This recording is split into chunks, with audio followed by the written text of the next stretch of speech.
Salut tout le monde, j'espère que vous allez bien. Session en 2 temps et en même temps c'est le premier conseil et peut-être le gros conseil de cette vidéo. Je le donne tout de suite. Comme ça si vous n'avez pas envie de perdre de temps, vous pouvez quitter la vidéo. Non, je plaisante. Essayez de la regarder jusqu'au bout. Parce que je vais essayer de vous partager une belle session, je l'espère. En tout cas plein d'espoir, comme à chaque fois que je me rends au bord de l'eau. Le conseil c'est, si jamais vous avez la possibilité de scinder une session en 2, de faire 1 heure sur un spot et 1 heure sur un autre, ou 2 heures et 2 ou 3 et 3, peu importe, essayez d'alterner les biotopes.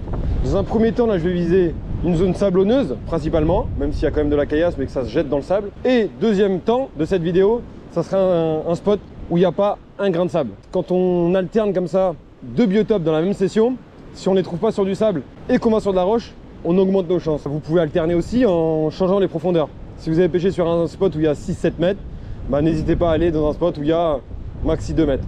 Et en fait, en alternant comme ça et en changeant, vous maximisez vos chances de mettre du poisson au bout de votre ligne.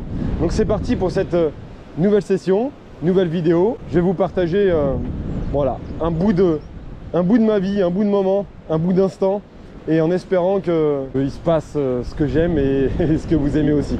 A tout de suite les amis. C'est parti, c'est parti, c'est parti. Je mets les polarisantes pour avoir un peu d'infos si jamais il y a un poisson tout blanc à suivre. Il y a des endroits où l'eau elle est un tout petit peu laiteuse. Je me suis équipé de la 902 MH, donc en 2,74 m. Pour ce spot là, à la rigueur, j'aurais pu rester avec la 842 que j'utilise souvent, que ce soit en M, en MH.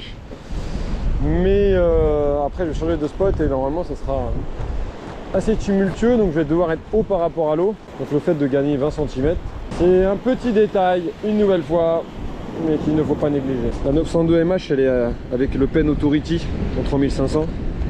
13 gozen en dessus casting. Attendre qu'il y ait les vagues épaisses, en 16 brins. Petite pointe fluoro Neox en 28 centièmes. Et je vais commencer avec un S petit jerk pour faire un petit peu de boucan là dans un premier temps, sans non plus y aller trop fort. Oh là là, et accélérer au fur et à mesure. C'est parti. Session pleine d'espoir, comme à chaque fois. Je vois un peu d'algues en suspension, donc le PN ça va peut-être pas durer longtemps. C'est dommage ça qu'en bord de mer il y a autant d'algues vertes, des trucs tout le temps. C'est vraiment dommage. On peut pas être aussi créatif que... Ouais, c'est fou, regardez. Tout le temps. Je crois que, je sais pas, les sessions où l'eau elle est toute propre, c'est quasiment impossible. C'est vraiment le seul défaut de la pêche du bord. Là j'en vois en surface, je me suis dit peut-être juste en dessous il n'y aura pas, mais si le leurre il prend quand même. Donc ça limite vachement quand même, mine de rien. C'est pas grave, après des fois il suffit de... Sincèrement, il suffit d'un lancer propre. Il faut être patient, il faut s'armer de patience, il faut lancer. Nettoyer le leurre à chaque lancer, évidemment par contre. Un bar n'attaquera pas votre leurre si vous avez des algues dessus.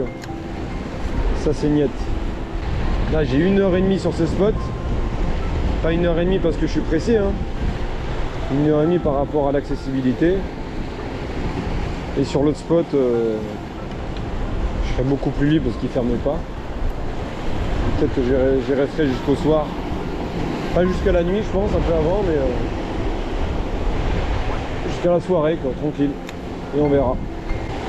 Ah, ça va sûrement se finir en leurre soupe quand même. Regardez. Ça va sûrement se finir en leurre soupe. Leurre soupe avec agrafe au début et peut-être le temps de voir ce qui se lance mieux, ce qui pêche mieux. Et après, dès que j'ai ciblé un peu, j'enlèverai peut-être l'agrafe. Les algues vertes. Mon Dieu. Mon Dieu, que c'est pas beau, ça c'est pas beau, c'est pas beau. Allez, je vais faire combien de lancers là, sincèrement? Une quinzaine. Il n'y a pas un seul qui a été propre.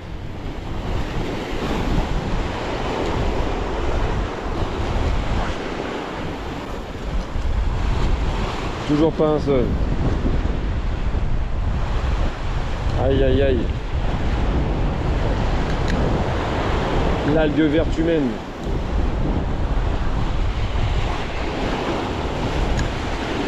S'il y a des spécialistes Si jamais il n'y a pas eu, s'il n'y a plus d'humains sur la terre, il y aurait ces algues vertes là? Ou pas du tout?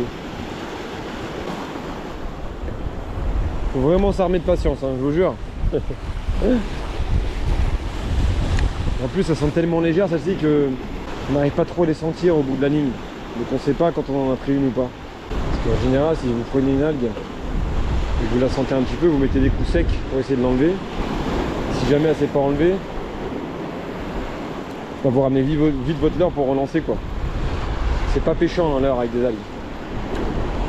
Bon allez. C'est comme ça, c'est comme ça.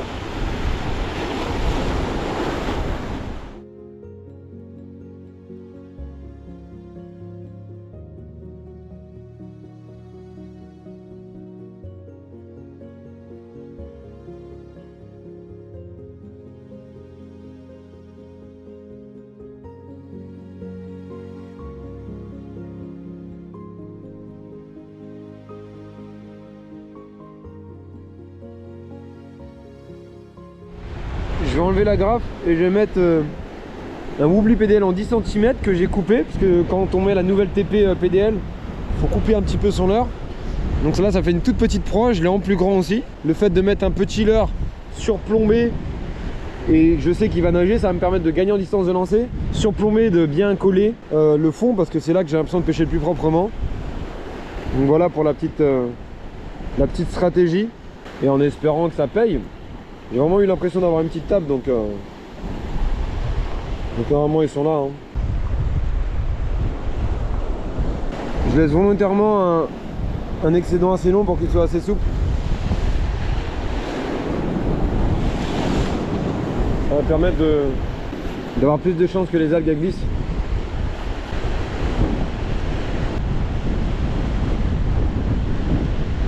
La pêche du bord les amis, hein. Il n'y a rien de plus difficile en termes de pêche, surtout en bord de mer. Il faut savoir lancer. On est là où il y a le plus d'algues, regardez, même sur le Nord-Accord il y en a. Il faut être hyper patient. Quand je parle de en bord de mer, c'est comme ça, un pêche un peu à l'aveugle, hein. C'est pas une pêche à vue d'estuaire où on voit les poissons etc, parce que là c'est pas pareil et on voit ce qui se passe, donc on a de l'espoir, donc on peut affiner, peaufiner. Là on voit rien, notre leurre à 20-30 mètres il chope une algue verte, le truc il nage quand même, pas de poisson qui suit, donc on sait pas s'ils sont là, s'ils sont pas là. Quand t'as des algues vertes ici, faut bien s'imaginer que même si je me décale là, ça va être les mêmes, hein. Ça va être les mêmes. C'est les petites là un peu qu'il y a dans les mares là. Quand la houle tape dessus, ça les arrache, ça les décolle, ça les coupe en deux. Et après, ça vogue un peu partout. Et elles sont collantes, quoi. Ça fait comme des cheveux. Ça suit la ligne. Mais ça colle, ça, en fait. Ça devient collant. Même si je laisse à mes doigts, voilà, ça colle, quoi. Je suis très patient. C'est peut-être ma plus grande qualité de pêcheur. Et pour être patient, il faut aussi savourer l'endroit où on est, ce qu'on fait. Et ne pas s'entêter à dire, il me faut absolument un poisson.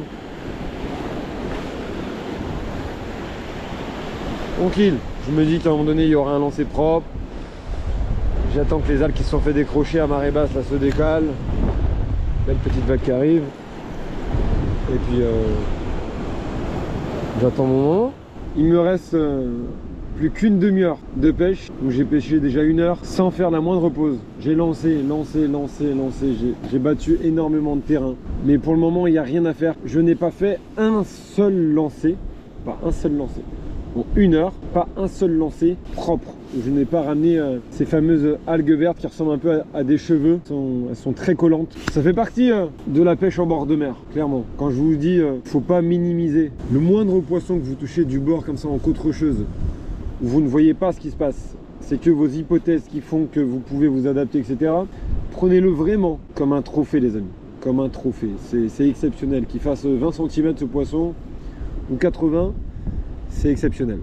Donc je vais attendre un tout petit peu, faire une micro-pause, boire un petit peu d'eau. Et cette micro-pause va redonner ce petit gain d'espoir pour les 20-25 dernières minutes.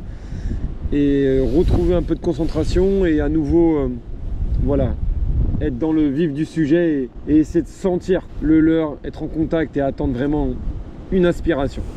Bon, pour le sprint final, on passe sur un air un tout petit peu plus grand, le même leurre. Là j'étais en 8, donc j'étais obligé d'aller un peu plus vite. Plus votre leurre est petit, plus vous devez aller vite. Toujours sans agrafe, j'ai mis un tout petit peu plus grand, en 10 cm. Et essayer de pêcher un peu plus lentement. La petite pause des fois, hein, ça fait du bien.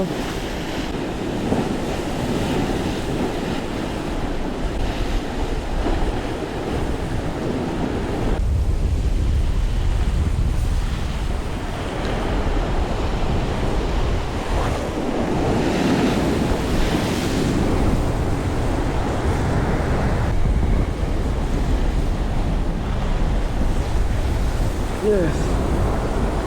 Oh, bah, je l'ai pas raté, lui. Oh, je l'ai pas raté.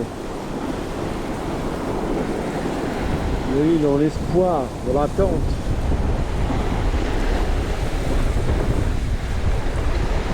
Oh, je l'ai pas raté. Le premier trophée qui évite la bredouille. Ouais, les amis. Comme je vous dis, hein, c'est pas un monstre. Mais ça fait vraiment Wobbly PDL hyper plaisir. En linéaire, vous avez vu? Vraiment, il est pas gros, mais superbe. Superbe, superbe. Attendre qu'un seul lancer propre. Faut juste attendre. Trop bien. À cette taille-là, croyez-moi qu'ils sont pas tout seuls.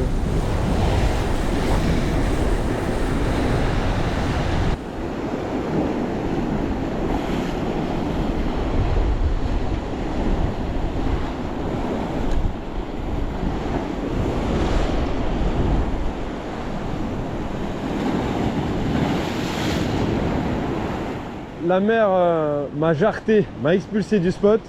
Donc maintenant je vais filer sur un autre. Vous avez vu, j'ai sauvé l'honneur, enfin sauvé l'honneur entre guillemets, mais j'ai fait un poisson sur le gond, vraiment sur la fin. Au Wobbly PDL 10 cm coloris Ayou. Je m'en sors pas mal, ça aurait pu être aucun poisson. Et sincèrement la pêche a été très compliquée. Il y avait plein d'algues vertes en suspension. Ça fait partie des aléas de la pêche du bar du bord. Donc maintenant je vais aller sur un autre spot, il y a très peu de chances qu'il y ait des algues.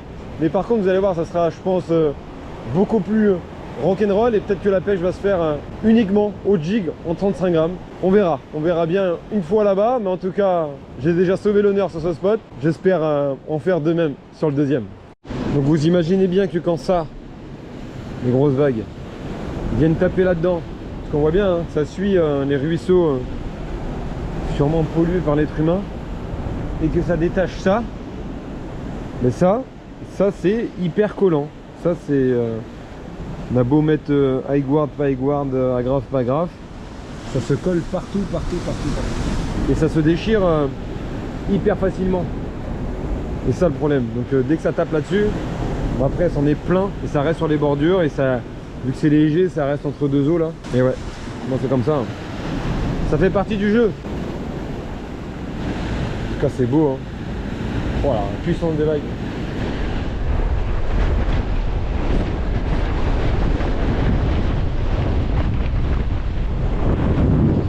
Trop dangereux les amis. Je vais me rendre sur la pointe là-bas. Les creux sont beaucoup trop gros. Ils n'avaient pas annoncé autant. Ah ouais, là une vague comme ça elle me prend, c'est chaud, hein. Ouais. Non c'est ah ouais, ça monte sur le rocher là-bas, c'est incroyable. Regardez là-bas. Oh là là.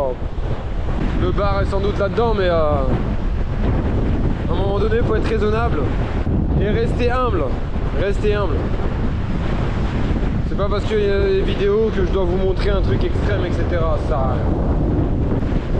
En tout cas, le spectacle est grandiose. Wouhou. Incroyable.